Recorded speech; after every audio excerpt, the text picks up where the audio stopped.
Ay buntag kay the moves. Oh, for today's video, nag-DIY na punta og pangtanggal og valve sa mga tag-as og ceiling, kana mga high ceiling.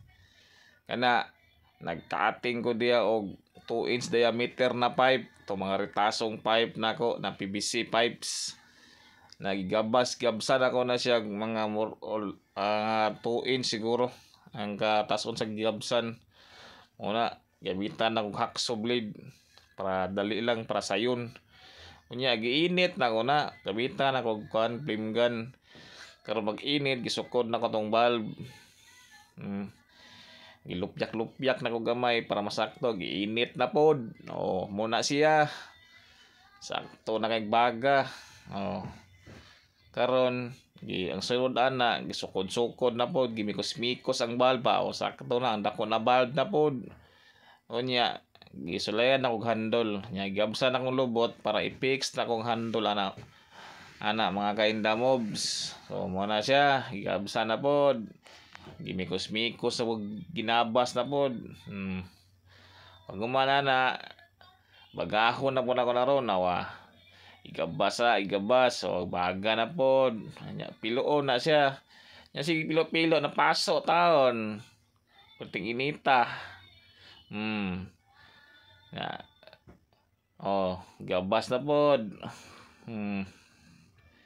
Pero pag humanog baga na kay na ginabasa ko nagtubig para mugahi.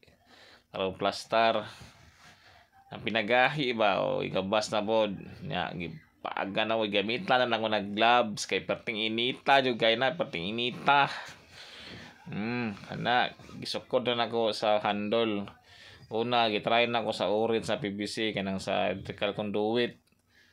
Unya kay sigong side di man sayang ang bukay na kay pang sungkit biya na sa mga nilabhan kung gihimo na PVC na orange.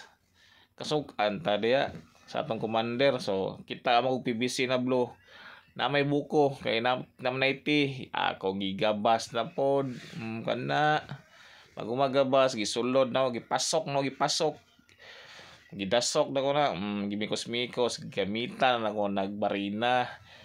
Kaya ang sunod ana i-rebits na ko na tuan na pag rebits ana gi-rebits birahan pag unang rebits na bawg-bawg pa gamay side birahan na pod.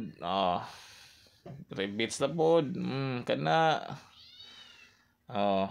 simot-simot ba wato gisimot gisite to kay the mobs. Kana giparinahan na pod. Birahi jud.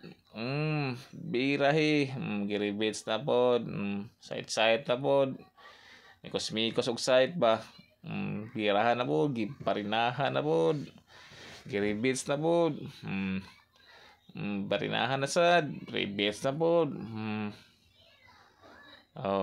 Karon muna to siya nahumana gitaod na nako sa taas mang ceiling dia lit man na maabot muna siya ang final product.